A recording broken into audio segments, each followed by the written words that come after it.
Manacled, Chapter 11. Malfoy laughed faintly. "Like it?" he asked. She tilted her head to the side. He was easy to look at now that she didn't feel frightened or overwhelmed by her hatred of him. She did have a conscious awareness that he was dangerous, but her body didn't have any physical reaction. No twisting in her stomach. No tripled heart rate. He could have been a statue. "It feels like I'm dead," she said. He nodded, as though the statement didn't surprise him. "The effects are temporary.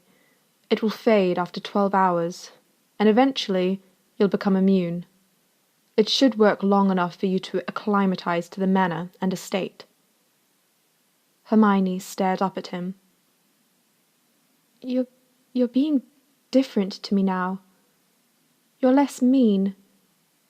Why are you even doing this for me?" she said. She furrowed her brow in confusion. Apparently, she was still able to feel confused. He quirked an eyebrow and leaned forward so close his breath ghosted across her cheek.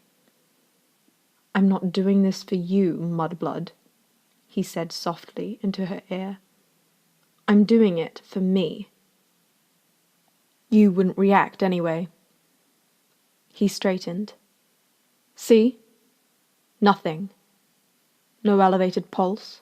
No pounding heart. I could bring in a boggart or bend you over a table and you wouldn't blink. Not much fun." Hermione nodded thoughtfully. If she were wanting to commit suicide, it would be easier to do so while under the effect of the potion. Malfoy might not be able to detect anything until too late. Malfoy became stone-faced. He gestured toward the door. "Shall we?" She went to get her cloak and followed him outside. He paused on the veranda and watched as she descended the steps by herself. The snow had been cleared from the gravel path, but she could feel the cold already biting her toes through her shoes. It was bitterly cold that day. She hesitated for a moment, trying to decide where to go. Then she walked over to the hedge maze. On all her walks with Malfoy, he had never gone into it. She was quite curious about whether she could find her way through. It was huge. The hedges towered over her. It made her recall the hedge maze from the Triwizard Tournament. She doubted Malfoy's hedge would try to eat her or contained any dark creatures. She wandered through the looping, twisting, winding path and thought about the potion Malfoy had forced down her throat. She had had the passing thought that he was dosing himself with it in order to be such a cold and evil bastard, but she dismissed it after a moment's thought. The killing curse was emotion-based magic, impossible to cast with detachment. Although Malfoy seemed terrifyingly capable of somehow bending the rules around that curse. Putting aside Malfoy and the mystery of his bottomless well of hatred, she could use the potion. She could make far more progress in pursuit of escape under the influence of the potion than she had been able to in the last month. So much so that it seemed suspiciously careless of Malfoy. She paused to consider. Malfoy was not careless, no matter how much he hated monitoring her. He wouldn't be careless. There must be some kind of fail-safe that made him confident enough to dose her with something so powerful. He wouldn't possibly risk it otherwise, even if he found monitoring her to be a form of torture. How could he be certain she wouldn't do anything when her heart rate and pulse were unlikely to tip him off? She'd quite nearly flung herself off a balcony and had only just stopped her, knowing exactly when he needed to appear. She looked down at her wrists. He had to have sensed it through the manacles. But how had he known to come then, but never bothered to appear during her panic attacks? A monitor charm, even a specialized one, couldn't possibly differentiate that precisely. Unless Malfoy was somehow reading her mind through them. As soon as the thought dawned on her, she felt certain she was right. How, she wasn't sure, but she was willing to bet on it. How irritating! She should be enraged, but couldn't summon it. She should be swallowed by despair. But intellectual aggravation was as much as she could muster. As though his legitimacy wasn't invasive enough, trawling through her mind as though it were his own personal oyster bed. She was certain he was also somehow reading her mind through the manacles. He never skimmed her thoughts. She had noticed. She remembered how Snape used to do that with students, dip in through the eyes and glean what was forefront. When she made eye contact with Malfoy, he never bothered to. Hermione turned around. She stalked out of the hedge maze and made her way back to the veranda, where Malfoy seemed immersed in a book on alchemy. He snapped the book shut and looked up at her while she stood staring at him, hands on her hips. She couldn't say anything, but she could glare. He seemed to realize that she couldn't say anything and just smirked faintly and looked back at her. "Yes?" he finally said after nearly a minute. "Are you reading my mind?" she said. He smiled broadly. "And it only took you a month for you to realize it," he said in mock praise. "Although granted, you have been rather busy crying and moping and being afraid of hallways and the sky." The nice thing about having no emotions was that Malfoy's nastiness merely felt like pebbles being dropped into a pond. A small, quick splash into her mental imperviousness, and then stillness and indifference again. "How is that possible?" she asked, raising a skeptical eyebrow. It defied several fundamental laws of magic.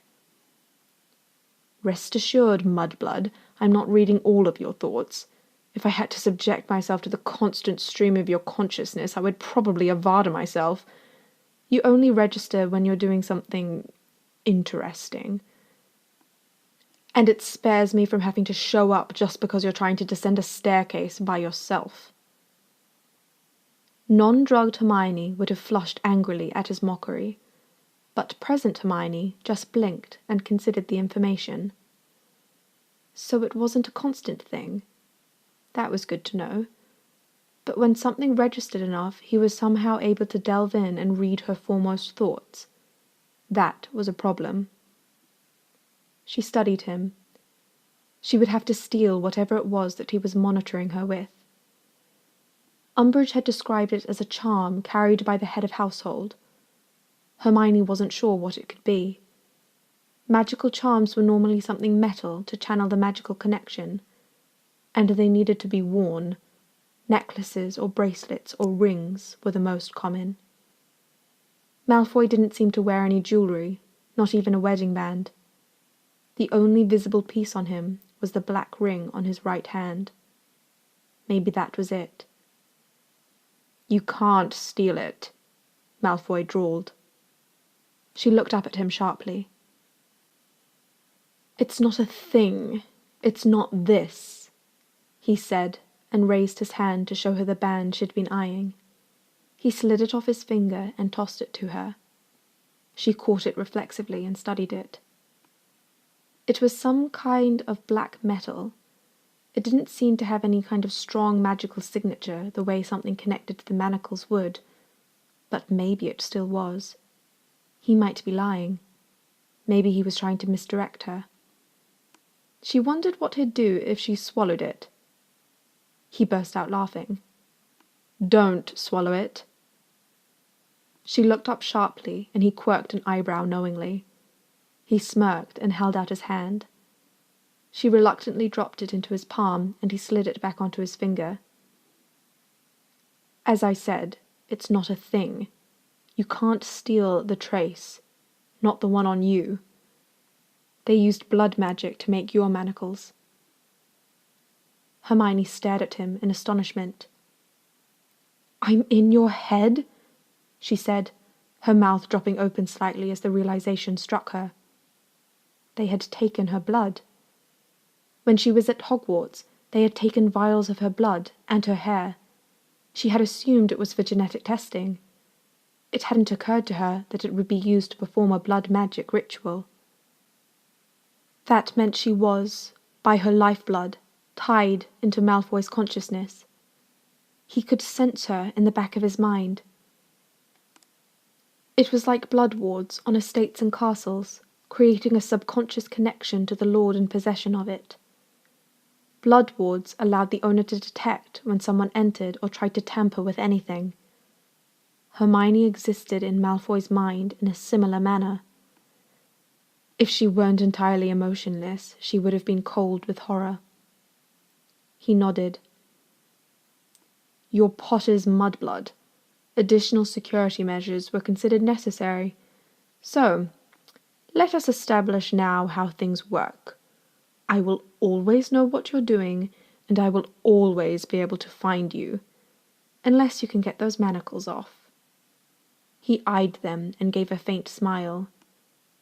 I would dearly love to see you manage such a thing. He laughed.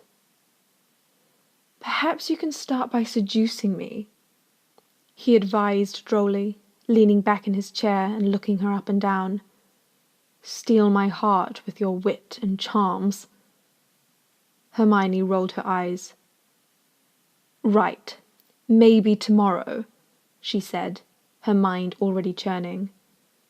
Well, this has all been very illuminating, she said. I won't disturb your reading further. Then she turned on her heel and strode back into the hedge maze. She wound and twisted through the hedge maze as she thought. Her options had narrowed further. Malfoy clearly did not expect her to escape. He did not even appear concerned about it. She didn't blame him. She didn't expect to be able to escape either. It had already been a fool's hope. Now it felt like total idiocy. She sighed faintly and watched her breath puff away as a cloud in the cold air. When the potion wore off, she was going to be severely depressed. She explored the entire hedge maze. Her feet were numb with cold and soaked by the time she exited again. She limped slightly back to the veranda. Malfoy said nothing, and she walked past him back into the manor and up to her room by herself. Emotionless as she was, it was nice to feel more like a functioning person again. No grief, no fear, no depression or despair. She didn't have to worry her body would betray her with a panic attack. The potion could easily get addictive. Not that Malfoy would allow it. Healer Stroud had mentioned that potions for anxiety could interfere with pregnancy, so she was probably only going to be dosed with it for a short time. Hermione wished she knew more about magical pregnancy. It had been a largely overlooked aspect of her training as a healer. Given parchment and a quill, she could write a 30-inch essay on anxiety potions and how they interacted with healing magic and dark curses. But pregnancy was excluded from casualty healing. Almost no one had babies during the war, and if they did, they stopped fighting and went to a midwife. She wondered how the potion was made. She was almost positive it contained billywig sting slime, valerian, and a sopophorus bean. Maybe slothbrain mucus too. She thought back over the flavour and tingling as she had swallowed it. Perhaps that was a reaction of the sting slime combined with syrup of hellebore. It was nice to have something new to think about. Her brain felt like it had scratched itself raw ever since the war, completely starved of anything new to turn over in her mind. It was full of the past. Reviewing it over and over again, wondering what had gone wrong. Her past was like a millstone, always dragging her down. Dragging her inexorably back as she wondered again and again what had gone wrong. Had she known? Had she known why the Order had lost the war?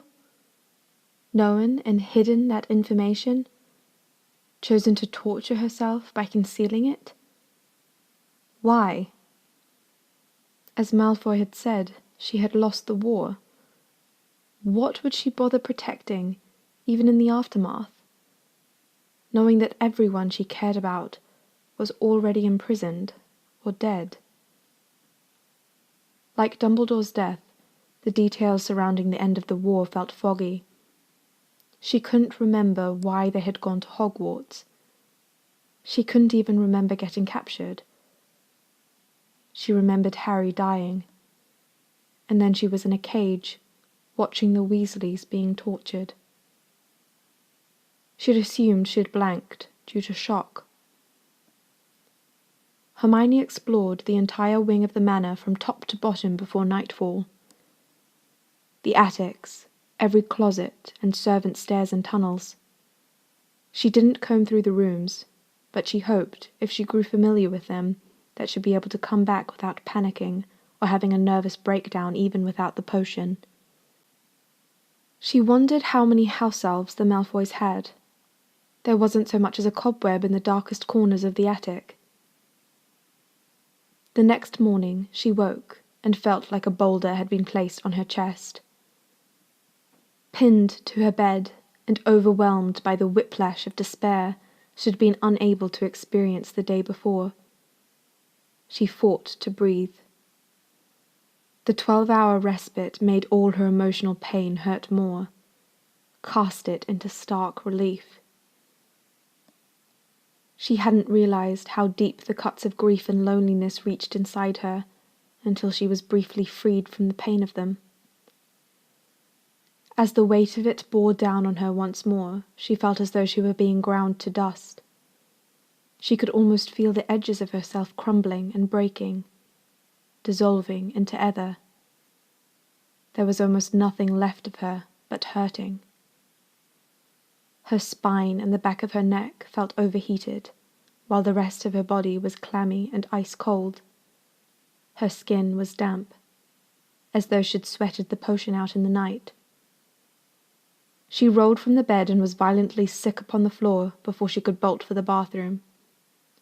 She slumped down, shivering. Her body felt leaden. She could barely move her arms. She wanted a shower. She was too hot and too cold. She was thirsty. She was desperate for water. She wanted a hug. A fresh wave of loneliness struck her so abruptly she burst into tears. Feeling sick and weak made her feel like a child again, desperate for her mum to fuss over her and lay a hand against her forehead. For comfort. She couldn't even remember her mum, but she missed her nonetheless. She recalled being in bed and having cool fingers on her face, brushing away a lock of hair and then resting on her cheek. When the wave of nausea finally passed, she dragged herself into the bathroom and after drinking several glasses of water, dropped herself into a lukewarm bath. It was like having a hangover while being sick with the flu. Perhaps it was what withdrawal felt like. Hermione had never experienced a drug addiction as far as she could recall. Of course Malfoy wouldn't warn her that she'd feel like death once the potion wore off. She cursed him strongly in her mind and hoped he'd feel it. She wanted to drown herself. When she went back into her room, the floor had been cleaned. She felt feverish still. She dragged the blankets off her bed and huddled under them, pressing her cheek to the window. She was sick the whole day, and apparently Malfoy had anticipated it because he didn't show up expecting her to go outside. The following afternoon, he arrived without a word despite the daggers she'd glared at him, and led her out to the veranda. She discovered that the potion had acclimatized her somewhat. She was able to manage walking off the veranda without having a total panic attack. She shook and had to fight against hyperventilating, but her fear didn't swallow her. Getting across the gravel and into the hedge was the hardest. But once she was among the towering yew, brushing her fingers against the walls and focusing on navigating the route, she was able to get herself to breathe again somewhat evenly. When she returned to the veranda, Malfoy was gone, apparently satisfied that he was no longer obliged to monitor or walk her. The potion appeared again the next morning. Hermione spent several hours debating with herself over whether to take it again. The mere thought of spending another day going through withdrawal made her feel nauseated. In the end, she gritted her teeth and downed it. She crept through the manor like a shadow and explored the main wing. She was constantly on alert for the sharp tap of Astoria's shoes. She hadn't encountered the witch since the night she had taken Hermione to Malfoy's room, but Hermione had occasionally caught glimpses of someone watching the windows when Malfoy had taken her outside. She wasn't interested in testing whether Astoria's earlier threats had been sincere. She explored most of the main wing that day.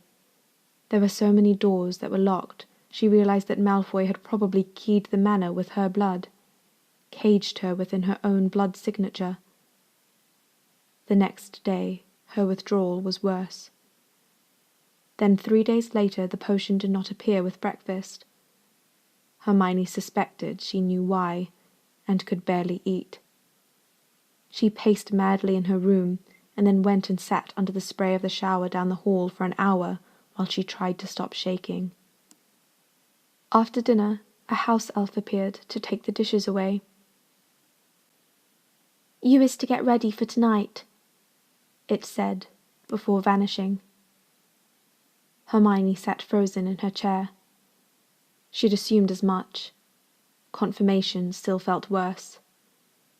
Having had an additional month to dread it made the horror feel colder. It felt as though something were twisting her organs into a tighter and tighter knot until she felt like something was about to tear. Her chest felt so tight she could barely manage to draw even shallow breaths. She went into the bathroom and bathed. When she re-emerged, she found herself glancing repeatedly toward the center of the room. She was terrified that Malfoy might choose to vary the experience. She found herself clinging to the hope that the table would appear and he wouldn't do anything novel. She didn't want to be raped in a new way. She nearly sobbed with relief when the table appeared at precisely 7:30. She wanted to slap herself. In what world of horror was a woman happy that she was going to be raped in a familiar manner? Malfoy came and went for 5 evenings without a word to her, in precisely the same manner as he had during the previous month. Every evening, Hermione gripped the table and imagined herself brewing the anxiety potion. She had so much free time to mull over things, she had started trying to guess how to reverse engineer it. She tried to make it as real to herself as possible, trying to recreate the scents and sensations. She was exacting about the details, obsessive, far, far away from the rocking, from the bite of the wood into her hip bones, from the sliding sensation inside of her that she refused to allow her mind to attend to. She was not there. She was brewing a potion. She removed a pewter cauldron from the shelf using a step stool. With a practiced flick of her wand, she conjured a flame. She waited until the metal reached a medium temperature before adding the billywig sting slime. She would hold the vial in her right hand and tip it. The sharp scent would tickle her nose. The pewter and heat would cause the levitating properties of the sting slime to evaporate after boiling for 1 minute. She would bottle the steam and use it as an anesthetic on localized injuries. She would remove a sloth brain from a jar and using a long knife slice it so thinly the pieces were transparent. The brain under her hand would be spongy and delicate. Her touch would be very light and the knife blade razor sharp. After 1 minute, she would reduce the temperature of the slime to a low simmer and place the slices of sloth brain across the surface, allowing 2 minutes for the sting slime and sloth brain to amalgamate, slowly turning into a steel blue color with a viscous consistency. In the meanwhile, she would prepare the soporiferous bean. She would use 20, crushing them under her silver dagger's blade before extracting the juice, feeling the pressure in the knuckle of her thumb as she bore down. She imagined the sensation of the bean giving way under her blade. Once the juice was added, she would stir the potion clockwise 12 times with a silver brewing rod, and then 8 times counterclockwise with an ash rod. Then the potion would be covered and left to brew on a low temperature for 73 hours. The slow brewing was necessary to nullify the somnolent properties of the soporiferous juice. The potion would turn pale green. In the 74th hour, she would add minced murtlap tentacles, a crushed squill, valerian, and powdered ashwinder eggshells. She would bring it to a rapid boil for 30 seconds and then use a cooling charm to reduce the temperature to just above freezing. The potion would become midnight blue with an aqueous consistency. Then she would drip syrup of hellebore over the surface. 1 drop for 10 slow clockwise and then counterclockwise stir rotations. Her arm would tire slightly. 30 drops in all until the potion thickened and stuck to the ash stir rod. Stir it 3 times with a silver rod and bring it to simmer for 5 minutes before removing it from heat and allowing it to drop to room temperature, without magic. It would become dark grey and syrupy. It would yield 25 doses. She brewed it in her mind every night, adjusting quantities and techniques, revising the order of added ingredients. By the 5th night, she was almost positive that she had the entire recipe figured out. On the 6th day, she forced herself to go outside alone for fear that otherwise Malfoy would show up and order her to. Conquering her agoraphobia, she had decided, was her first priority. Any schemes involving Malfoy would wait until she could manage going outdoors consistently. Deep down, she suspected she was merely deluding herself and avoiding him, but she was at a loss as how to trick him into killing her when she couldn't even talk to him without his permission. As for seducing him, per his suggestion, well, the idea was so absurd it was almost laughable. The next day, he showed up in her room, pinned her to the bed, and tore through her memories. He barely spoke to her. When he was done, he simply turned on his heel and walked out. Hermione had a dream 2 days later of Alistair Moody standing in front of her in a small storage closet, his eye spinning around suspiciously. It was as though they had been underwater. The words exchanged were indecipherable. He had looked at her intensely as he said something, watching her reaction. She remembered feeling skeptical but determined. Moody said something else, and Hermione shook her head. He nodded sharply, and when he turned to leave, he had been stone-faced. But his eye, as he looked back, had hesitation in it. Alistair never hesitated. After Alistair had gone, she stood alone for several minutes. She didn't know what the dream meant. She tried not to dwell on it. Hermione explored the main wing of the manor. The portraits were apparently strictly forbidden from speaking to her. They watched her with a gimlet eye, but never uttered a word. She explored the hedge maze until she could walk through it with her eyes closed. She couldn't quite manage anywhere else outdoors unless she crept along the side of the manor. Open spaces was still very difficult. She couldn't even peel herself off the wall when walking down the larger hallways, and she could barely stand to set foot inside the ballroom in the main wing of the house. After 10 days, Healer Stroud arrived to see if Hermione was pregnant. Hermione was not. Hermione had been exercising aggressively in her room to funnel her rage. Healer Stroud was pleased to see the improvement in Hermione's physical condition. The next day, when Hermione entered her room shivering from her walk, she found Malfoy there, waiting for her in full Death Eater regalia. "Fancy an outing, Mudblood?" Hermione stared at him, taking in what he was wearing. His face was an expressionless mask as he approached her. "Did you forget?" he asked, his silver eyes flickering. 2 months. No pregnancy. The Dark Lord is eager to see you." He gripped her arm before she could back away, and apparated.